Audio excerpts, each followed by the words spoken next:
My name is Athena Myers, and I'm 35 years old. 10 years ago, my family disowned me for leaving an abusive marriage. A marriage my father insisted I stay in for the family's reputation. Last month, I returned for his funeral, where my siblings publicly mocked me as a gold digger. They said I only showed up to claim inheritance money I didn't deserve. But they had no idea about the monthly payments I'd been sending anonymously for Dad's medical care, or about the video message he recorded before he died. When that video played in the lawyer's office, with 20 family members watching, everything changed. The truth about who really abandoned whom was about to destroy every lie they'd been telling for a decade. If you're watching this, please subscribe and let me know where you're watching from. This is what happened that day. The law offices of Whitfield and Associates occupied the entire 14th floor of a glass tower in downtown Portland. I arrived 5 minutes late. Traffic had been brutal, though part of me wondered if I'd subconsciously delayed facing what waited inside. The reception area was already packed when I walked in. 23 family members by my quick count, all dressed in their funeral blacks from yesterday's service. The conversation died the moment I appeared. Every head turned, and the silence felt like a physical weight pressing against my chest. I recognized most of them: aunts, uncles, cousins I hadn't seen since before my divorce. Some looked away immediately. Others stared with open curiosity. A few whispered behind raised hands. Lindsay sat in the front row, of course. My older sister had always needed to be first, best, most important. Her designer suit probably cost more than my monthly rent. She looked up from her phone, and her perfectly glossed lips curved into something that wasn't quite a smile.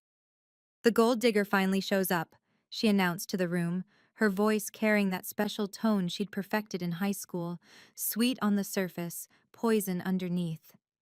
Marcus sat beside her, my older brother who'd inherited Dad's square jaw and apparently his talent for judgment. He didn't even look at me, just shook his head slowly, theatrically, like I was a disappointment he'd long ago learned to expect. I found an empty chair in the back corner, as far from them as possible. The whispers resumed immediately, fragments drifting over. 10 years. Never called. Showing up now. The money. Through the glass conference room door, I could see Mr. Whitfield shuffling papers at the long mahogany table. Something about the way he glanced up at me, then quickly away, made my stomach tighten. There was something in that look I couldn't quite read. Marcus stood up before I'd even settled into my chair. "Does she even have a right to be here?" He addressed the room like he was leading a board meeting, not discussing his sister's presence at their father's will reading. "She abandoned this family. Abandoned him." 10 years, Lindsay added, her voice dripping with practiced hurt. 10 years without a single visit, not one birthday card, not even when the doctor said he might not make it through the surgery. Aunt Carol nodded vigorously from her seat. "Poor Robert. He used to ask about you, Athena, in the beginning." I kept my eyes fixed on a spot on the wall, counting my breaths. 1, 2, 3. Don't react. Don't give them the satisfaction. "She's probably in debt," Lindsay stage whispered to Cousin Beth. "Single mothers usually are. Bet she heard about the estate value and suddenly remembered she had a father." "I'm here because he was my father, nothing more." The words came out steady, controlled. I'd practiced them in the car, knowing I'd need them. Marcus laughed, sharp and bitter. "Father? You don't get to call him that. Not after what you did." The conference room door opened, and James Whitfield stepped out. He was younger than I'd expected, maybe mid-50s, with silver at his temples, and the kind of presence that commanded attention without raising his voice. "If everyone could please take their seats in the conference room." His eyes swept the room, pausing briefly on me. Again that look, like he knew something the rest of us didn't. "We have specific procedures to follow today, per Mr. Myers' explicit instructions." As everyone filed toward the conference room, I stayed seated, letting them go first. I didn't need another confrontation in the doorway. But as I finally stood to follow, Mr. Whitfield caught my eye and nodded slightly, almost imperceptibly, almost like reassurance. Sitting in that conference room, surrounded by family who'd become strangers, my mind drifted to the day everything changed. 10 years ago, almost to the month. I'd finally worked up the courage to leave Derek. The bruises on my ribs hidden beneath a cardigan as I stood in my parents' living room, begging for support. If you leave him, don't come back. Dad's words had been final, absolute. Marriage is sacred. You don't run when things get difficult. What will people think? Mom had stood behind him, silent, her hands wringing a dish towel. She'd seen the signs. I know she had. But reputation mattered more than her daughter's safety. The first year after leaving was the hardest. Caleb was barely 2 months old when I walked out with just a diaper bag and my purse. No job, no savings, no family. I slept on a friend's couch for 3 months while I found work. First one waitressing job, then two. 14-hour days with a baby strapped to my chest during the lunch shift at a diner that looked the other way. Not one call from my family. Not one text asking if we were okay, if we had food, if my baby had what he needed. They'd made their choice, and I'd made mine. But I'd known about Dad's declining health. Small towns talk, and Portland wasn't that big. When I heard about his heart problems 5 years ago, about the mounting medical bills Lindsay complained about at her book club, I'd made a decision. Every month, $5,000 wired from a shell company I'd set up. Enough to cover the best cardiac specialists, private nurses, experimental treatments. Family means standing by each other, even when they're wrong, apparently. I'd whisper to myself each time I authorized the transfer, watching my own account drain while Caleb and I ate ramen for the third night in a row. The conference room had exactly 25 chairs. I knew because I counted them while everyone filed in, claiming their spots like territory. Not one person shifted to make room for me at the main table. I ended up against the wall, balancing a legal pad on my knee. Lindsay looked over at me and smirked. Mr. Whitfield, before we begin, shouldn't we verify that everyone present has legal standing? I mean, some people abandon their family for a decade and then show up expecting… what exactly? I can provide documentation of her legal status if needed, Mr. Whitfield replied calmly, organizing his papers. Though I assure you, everyone here has been specifically included in the proceedings. Single mother struggles, Marcus muttered, loud enough for everyone to hear. Probably can't even afford a lawyer if she wanted to contest anything. Aunt Carol leaned over to her daughter. Poor life choices tend to compound, don't they? First the divorce, then cutting off family, and now… She gestured vaguely in my direction. I kept my expression neutral, but inside, something shifted. They thought I was nothing, weak, desperate, beaten down by a decade of single motherhood and minimum wage survival. They had no idea about the promotion I'd earned last year, the small business I'd started on the side, the college fund I'd managed to build for Caleb despite everything. Let them think what they wanted. I'd learned long ago that being underestimated was sometimes an advantage. Mr. Whitfield cleared his throat. Before we proceed with the reading of the will, there are some procedural matters we need to address. He pulled out a sealed envelope and, surprisingly, a USB drive. Your father left very specific instructions about the order of today's proceedings. Lindsay rolled her eyes. Always dramatic, even from beyond. But I noticed Marcus had gone still, his confident posture suddenly rigid. Something about those procedural matters had caught his attention too. Can you imagine being mocked by your own family at your father's funeral? Being called a gold digger when you haven't asked for a single penny? If you've ever been misunderstood or judged unfairly by family, you'll understand what I felt in that moment. But sometimes, the truth has a way of surfacing when you least expect it. If this story resonates with you, please hit that like button and share your thoughts in the comments. Have you ever had family completely misjudge your intentions? Let me know below. Now, let me tell you what was really at stake that day. Sitting there, surrounded by hostile faces, I realized exactly what my silence would cost me. It wasn't about money. It never had been. But if I let their version of events stand, if I walked out without saying anything, The narrative would be set in stone. Athena, the daughter who abandoned her dying father for a decade, then showed up with her hand out when he was gone. That story would follow me, follow Caleb. He'd grow up hearing whispers at family gatherings he'd never be invited to. Your mother only cared about money. She left Grandpa to die alone. She's the reason the family split apart. I'd spent 10 years rebuilding my life, my reputation, my sense of self after the divorce. Built a career, friendships, a community that knew me as someone reliable, caring, trustworthy. But family stories have a way of spreading, especially in Portland's surprisingly small professional circles. Lindsay worked in real estate, Marcus in banking. Between them, they knew half the business community. If they wanted to poison my reputation, they could. And looking at their faces, I knew they would. But if I defended myself now, if I protested or argued, I'd look exactly like what they claimed: desperate, grasping, guilty.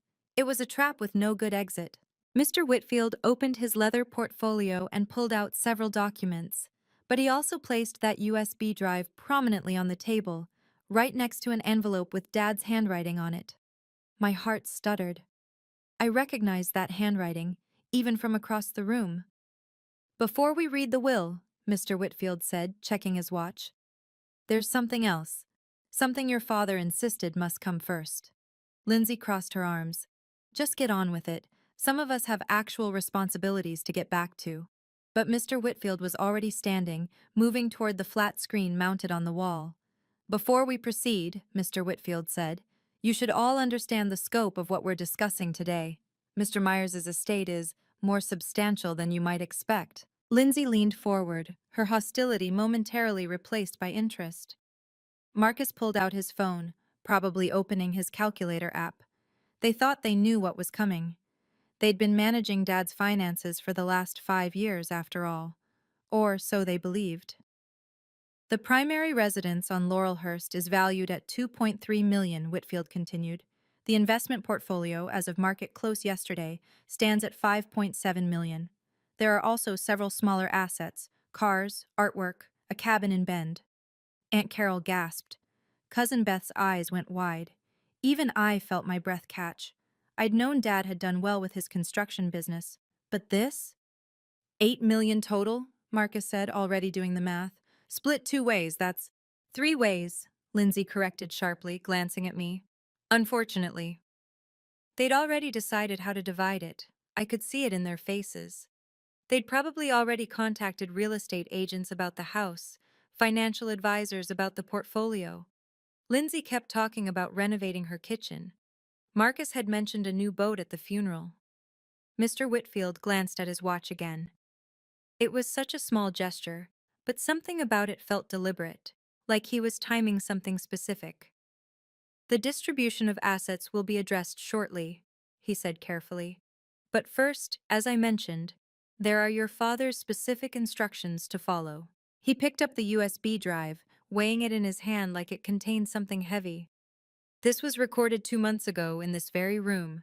Your father was quite insistent that it be played before anything else." Lindsay laughed nervously. "Bit dramatic for Dad, isn't it?" But I saw Marcus shift in his seat, that confidence cracking just slightly. Something was coming. We could all feel it. Before Mr. Whitfield could move toward the screen, Lindsay stood up abruptly. "Wait, before we waste time on whatever this is, let's address the elephant in the room." "She abandoned him," Lindsay pointed at me, her voice sharp enough to cut glass. "Never sent a birthday card," Marcus added, standing too. "Not even at Christmas," Aunt Carol chimed in, eager to pile on. "She didn't visit once," Cousin Beth added. "Not once in 10 years. "Gold digger," someone muttered from the back. "Check her legal standing," Lindsay demanded, turning to Mr. Whitfield. "She forfeited her rights when she walked away." "Probably needs money," Marcus said. "Single mom, dead-end job." "That's enough." Mr. Whitfield's voice cut through the chaos like a blade. He didn't raise it, didn't shout, but something in his tone made everyone freeze. "We proceed as instructed. Anyone who cannot maintain appropriate decorum will be asked to leave and, according to your father's will, forfeits their inheritance." The room went silent. Lindsay slowly sat down, her face flushed. Marcus remained standing for a moment longer, trying to maintain some dignity, before taking his seat. I hadn't moved, hadn't spoken. My hands were folded in my lap, my breathing steady. I'd learned long ago that sometimes the most powerful response is no response at all. Mr. Whitfield walked to the screen and inserted the USB into the laptop connected to it. Your father was very particular about this process. He left detailed instructions, witnessed and notarized. He pulled out the sealed envelope, holding it up for everyone to see. This contains amendments to his will, to be opened only after you've seen what he recorded. The screen flickered to life. And there he was. Dad. Thinner than I remembered, frailer, but his eyes were clear and focused. My throat tightened. It was the first time I'd seen his face in 10 years. Everyone will remain seated and silent during this video, Mr. Whitfield announced, his tone leaving no room for argument. These are your father's explicit wishes, documented and legally binding. Any interruption, any outburst, will result in immediate removal from these proceedings. Lindsay opened her mouth to protest, but Mr. Whitfield raised his hand. Mrs. Patterson, that includes you, especially you. The formal use of her married name made Lindsay flinch. She wasn't used to being put in her place, especially not in front of family. Your father spent considerable time preparing this message, Whitfield continued. He wanted to ensure everything was done correctly, legally, and most importantly, fairly. He emphasized the last word, his eyes sweeping the room. He was very particular about the process, very particular about the order. Everything that happens today has been carefully orchestrated according to his final wishes. Marcus shifted uncomfortably. This is ridiculous. We don't need some dramatic... Mr. Myers, Whitfield interrupted, would you prefer to forfeit your inheritance now, or would you like to honor your father's last request? The threat landed. Marcus's mouth snapped shut. $8 million was enough to buy anyone's silence, at least temporarily. I noticed several family members pulling out their phones, probably hoping to record whatever was coming. Mr. Whitfield noticed too. Recording devices away, please. This is privileged information. Anyone who violates this directive will face legal action. He waited while phones disappeared into pockets and purses. There's a reason for everything that's about to happen. Your father thought long and hard about this moment, about what needed to be said and who needed to hear it. He moved back to the laptop, his finger hovering over the play button. Some of you may find this difficult to hear, but truth often is. The room held its breath. Even I found myself leaning forward slightly, my heart hammering against my ribs. Mr. Whitfield connected the USB drive to his laptop with deliberate precision, each movement measured and purposeful. The click of the connection seemed to echo in the silent room. He pulled up a video file labeled simply, "For my family, Robert Myers, Final Testament." This was recorded 2 months ago, he explained, adjusting the screen so everyone could see clearly. August 15th to be exact, Mr. Myers requested 2 witnesses be present during the recording, myself and Dr. Patricia Hernandez, his physician, to verify his mental capacity. Lindsay let out a nervous laugh. Bit dramatic, don't you think? All this ceremony for what? A thank you speech to his real family? But her voice wavered. Something about the setup, the witnesses, the formal documentation, suggested this was more than a simple farewell message. Marcus shifted in his chair, his earlier confidence evaporating. Why would he need his doctor there? To prevent any challenges to his mental state, Whitfield replied simply. Your father wanted to ensure there could be no questions about his capacity or intentions. I noticed the date on the file, August 15th. My stomach clenched. That was 3 days after I'd sent the largest payment yet, nearly $20,000 for an experimental treatment his insurance wouldn't cover. The timing couldn't be a coincidence. The screen showed a frozen frame of my father, sitting in this very room, at this very table. Even in the still image, I could see how much weight he'd lost, how the illness had carved deep lines into his face. But his eyes were sharp, alert, alive with something I couldn't quite identify. Your father insisted this be played first, Whitfield repeated, his finger hovering over the play button. Before any discussion of assets, before any reading of the will. This message, he said, was the most important thing he would leave behind. Mr. Whitfield held up the sealed envelope, angling it so everyone could see the notary seal, the witnesses' signatures, and most importantly, the date stamp. This envelope contains amendments to Mr. Meyer's will, executed 6 weeks before his passing, to be opened only after the video message. We have a right to see that now. Lindsay stood halfway out of her chair. As primary executors, Marcus and I should review any amendments before. You are not executors, Mrs. Patterson. Whitfield's correction was swift and precise. Your father changed that designation as well. Everything will be revealed in due time as he instructed. Lindsay sank back into her seat, her face flushing red. Marcus grabbed her arm, whispering something harsh in her ear. The envelope was thick, official-looking, with confidential, to be opened only in the presence of all beneficiaries, stamped across it in red ink. I could see Dad's signature across the seal, along with 2 other signatures I didn't recognize.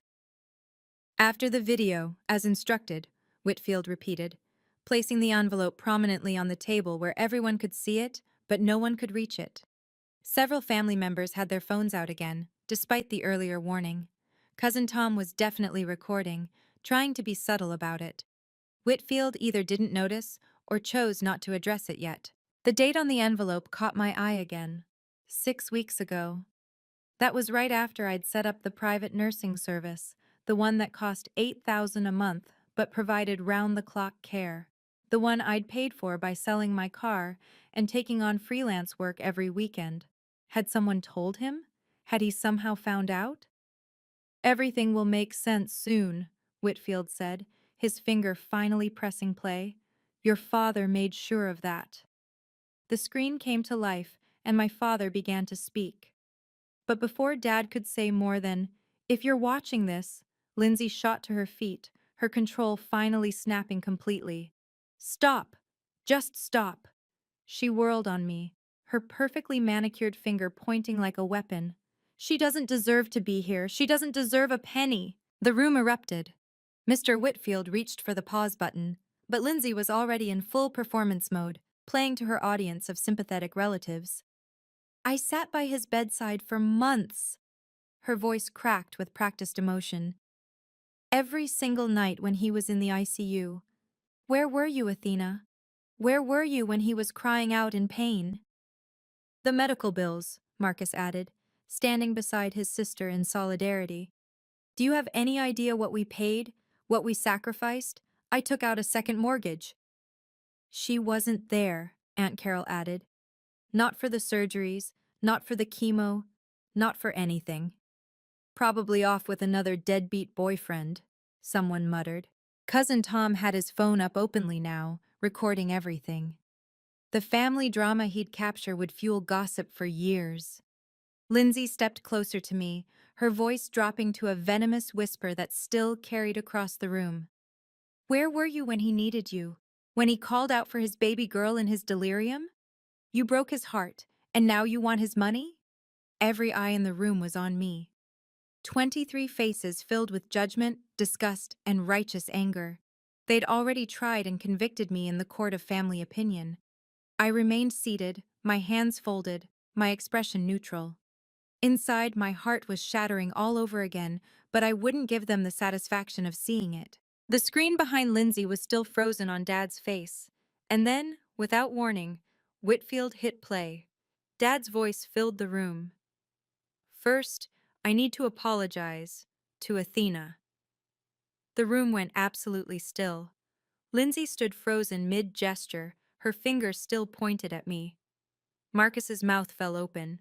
Every head swiveled from me to the screen, where Dad sat in his final weeks, thin but clear-eyed, his voice steady despite his frailty.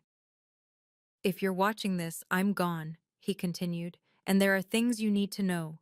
Things I should have said years ago but was too proud, too stubborn, too wrong to admit."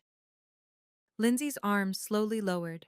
She turned toward the screen, her face shifting from rage to confusion. What is this? I failed as a father, Dad said, his image filling the wall-mounted screen. And I need you all to know exactly how. Marcus tried to recover his composure, forcing a confident nod. He's probably thanking us for taking care of him, finally acknowledging who his real family was. But something in Dad's tone, in the deliberate way he'd set this up, suggested otherwise. I could feel the shift in the room's energy, like the moment before lightning strikes. My eyes filled with tears. I couldn't help it. This was the first time I'd seen my father's face in 10 years. Even through the video, even knowing he was gone, seeing him made my chest ache with a grief I'd been holding back since I'd heard he'd died. Athena, Dad said, looking directly into the camera as if he could see me through time and space. My daughter, my baby girl, I failed you in the worst way a father can fail, and I need everyone in this room to know the truth about why you left, what you've done since, and why I'm the one who should be begging for forgiveness, not you. Lindsay stumbled backward into her chair. Marcus gripped the edge of the table, and the family that had been so ready to condemn me fell silent, waiting for what came next. This was the moment everything changed. 20 pairs of eyes turned from the screen to stare at me. My siblings' confident smiles began to falter. Sometimes the truth comes from the most unexpected places, even from beyond the grave. If you've ever had a moment where the tables completely turned on those who wronged you, you know this feeling. Please subscribe if you haven't already, and ring the notification bell so you don't miss what happens next. The revelation that's coming will change everything you thought you knew about family loyalty. Now, let me share what my father revealed in that video. Dad's face on the screen looked directly at the camera, at us, at me. His voice was steady, but I could see the effort each word cost him. I failed Athena when she needed me most, he said. 10 years ago, she came to me for help. She was leaving an abusive marriage. Derek had been hurting her, physically, emotionally, systematically breaking her down. She came to me with bruises on her ribs and fear in her eyes, holding her baby boy, begging for support. Gasps rippled through the room. Aunt Carol's hand flew to her mouth. Even Marcus looked stunned. And what did I do? Dad's voice cracked. I chose reputation over my daughter's safety.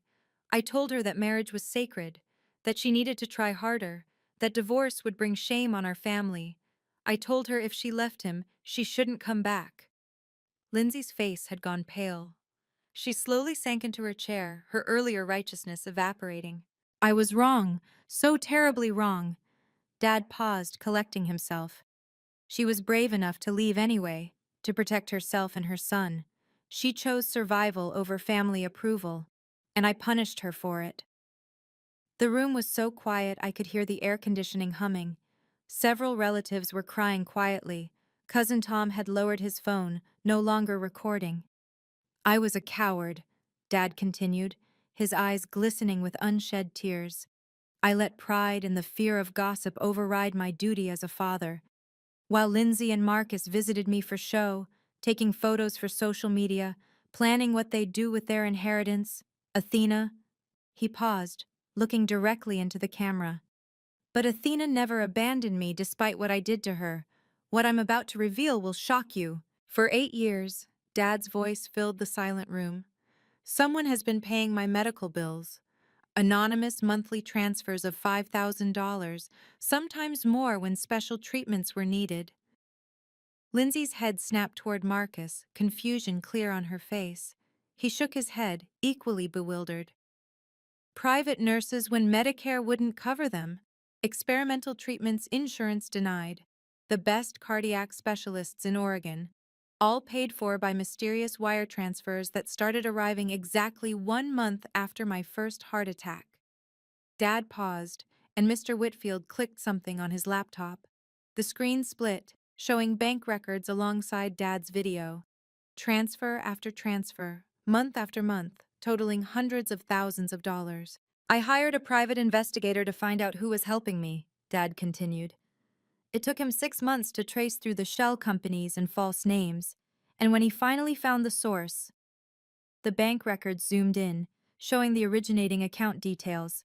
My name wasn't visible, but the dates and amounts were clear.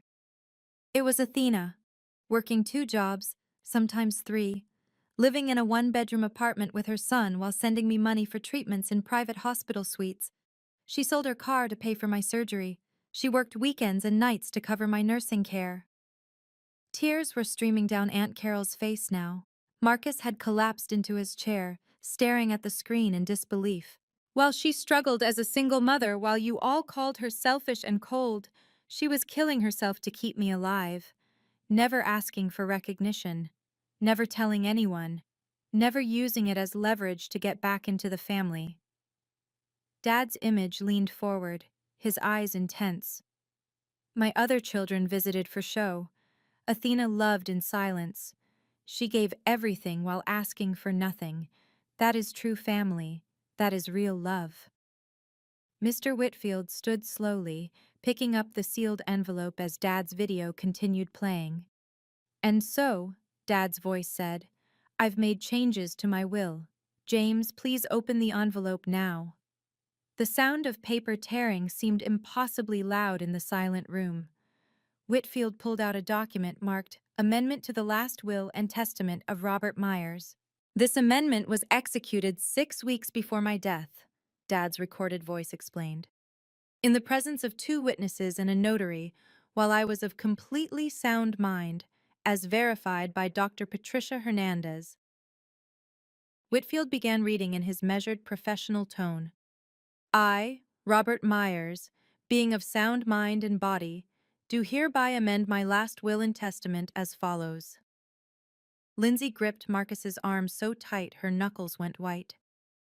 I leave 80% of my estate, including the family home on Laurelhurst and the bulk of my investment portfolio, to my daughter Athena Myers and her son, Caleb Myers. The room erupted. Lindsay let out a strangled cry. Marcus slammed his fist on the table.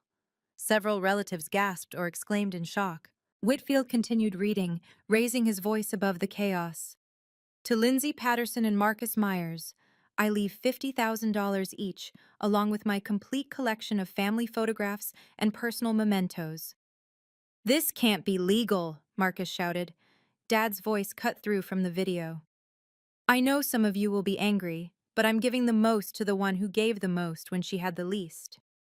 Athena saved my life, literally and financially, while expecting nothing in return. This is my attempt to right a terrible wrong. The screen showed one final image, a bank statement showing the total of Athena's contributions over 8 years, $537,000. To the child who gave without taking, Dad's voice concluded. This is the least I can do. This is ironclad, Mr. Whitfield stated firmly, setting down the amendment. Your father took every precaution to ensure this could not be contested. 2 separate physicians confirmed his mental capacity. The video provides additional evidence of his intentions. Everything has been properly witnessed, notarized, and filed with the court. We'll sue, Lindsay screamed, jumping to her feet. This isn't fair. We were here. We took care of him. You're welcome to try, Whitfield replied calmly. However, page 3, Section 2 clearly states that any beneficiary who contests this will forfeit their inheritance entirely. You would lose even the $50,000. Marcus pulled out his phone, frantically typing. I'm calling our lawyer right now. This is undue influence. She manipulated him. With anonymous payments he didn't know about until he hired an investigator? Whitfield interrupted. That would be quite a feat of manipulation. He pulled out another folder. I also have here precedent cases, all ruled in favor of similar amendments. Your father consulted with 3 separate estate attorneys to ensure this would stand up to any challenge. Lindsay turned on me, her face twisted with rage. You planned this. You knew.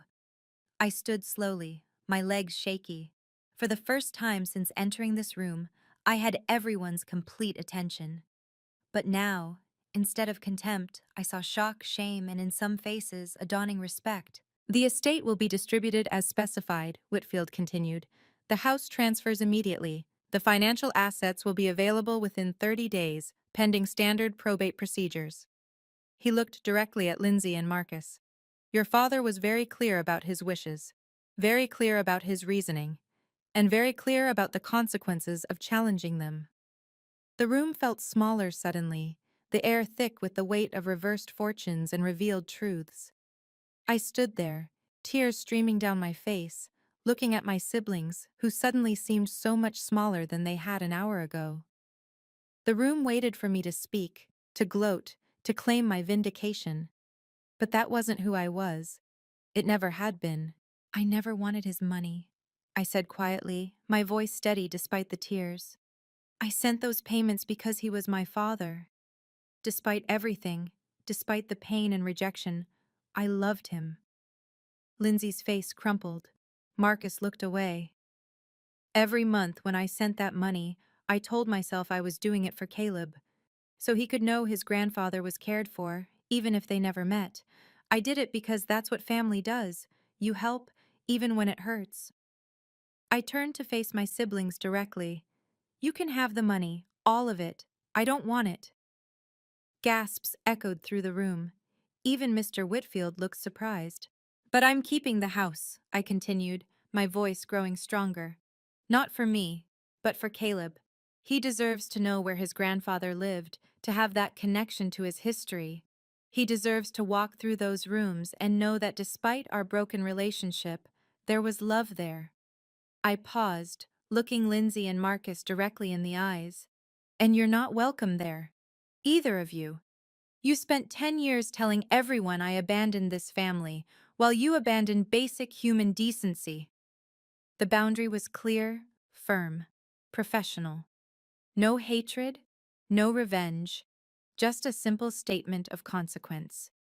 I forgive you, I said finally. For Caleb's sake and for mine. But forgiveness doesn't mean forgetting. It doesn't mean allowing you back into our lives to cause more harm. The room was silent, processing this unexpected response to an unexpected revelation. The silence that followed my words lasted maybe 10 seconds before the room exploded into motion. Cousin Tom quietly deleted the video from his phone, his face flushed with embarrassment. I saw him pocket the device without meeting anyone's eyes. Aunt Carol was the first to approach me, tears still wet on her cheeks. Athena, I'm so sorry. We never knew. If we had known about Derek, about what you went through. We should have asked, I replied quietly. But it's done now. One by one, relatives approached. Some offered awkward apologies, others simply squeezed my shoulder or murmured condolences.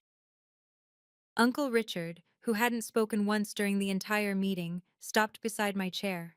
You're a better person than all of us, he said simply. Your father would be proud of your grace today. Lindsay grabbed her purse and stormed toward the door, her heels clicking sharply against the floor. She paused at the threshold, turning back to look at me with eyes full of rage, and something else. Maybe regret. Maybe just calculation about what she'd lost. Marcus followed her, but he stopped beside my chair. For a moment, I thought he might apologize. Instead, he said, "This isn't over." "Yes, it is," Mr. Whitfield interjected firmly. "Any harassment or continued challenges will result in legal action."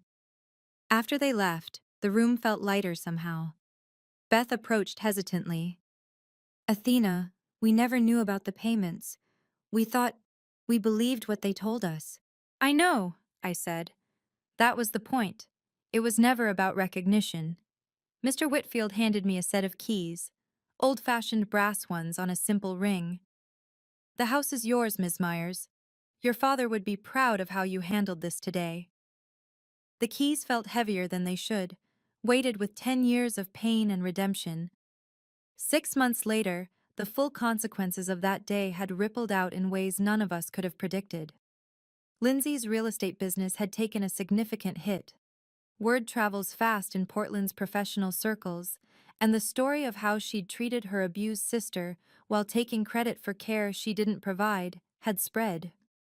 She'd lost 3 major clients and 2 business partners. Marcus had applied for a $500,000 business loan to expand his investment firm. The loan was rejected. The bank officer, who happened to be a friend of Mr. Whitfield's, had heard about Marcus's behavior at the will reading. Reputation matters in finance, he'd been told. Meanwhile, I'd renovated Dad's house, our house now, turning it into a real home for the first time in years. Caleb had chosen his grandfather's old study as his bedroom, surrounding himself with the books and photos Dad had left behind. He was thriving at his new school, finally stable after years of apartment hopping. I'd started hosting monthly dinners for the family members who'd apologized and shown genuine remorse. Aunt Carol came regularly, bringing her famous lasagna and stories about Dad I'd never heard.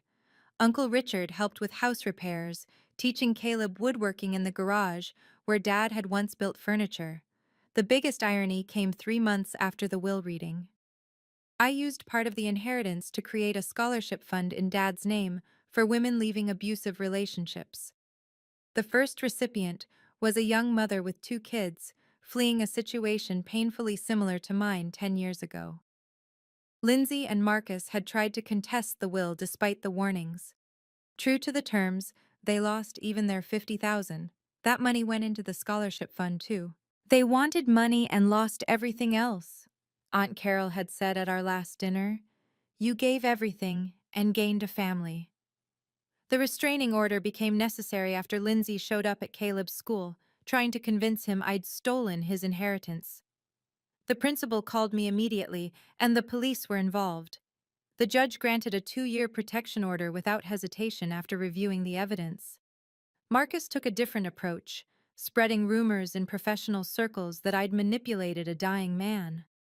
But when people learned the full truth, the anonymous payments, the years of sacrifice, his credibility evaporated. His own business partners distanced themselves. I established clear rules for our new life. The family members who were welcome knew the boundaries. No discussing Lindsay or Marcus, no trying to mediate or reconcile, and absolutely no sharing information about our lives with them. Respect or remove became our family motto. Caleb was thriving with the stability. I'd enrolled him in therapy to process not just the family drama, but the years of instability that came before. He was learning about healthy boundaries by watching me enforce them. "Mom, why did Aunt Lindsay lie about you?" he'd asked one evening. "Sometimes people create stories that make them feel better about their choices," I'd explained. "We can't control what others say. We can only control how we respond." The house had become what it never was in my childhood, a sanctuary. I'd removed all the formal furniture, the cold decorations that screamed wealth but whispered loneliness.